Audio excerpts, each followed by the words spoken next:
the MC guy that didn't let me ask my question.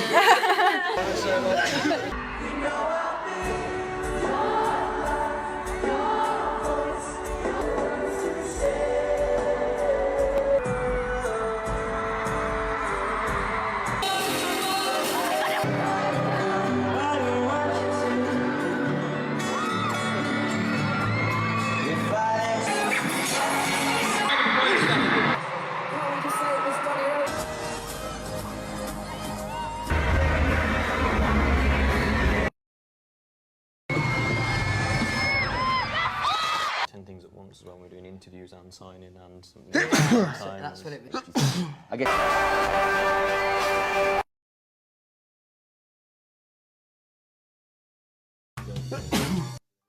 That criticism that you're a brand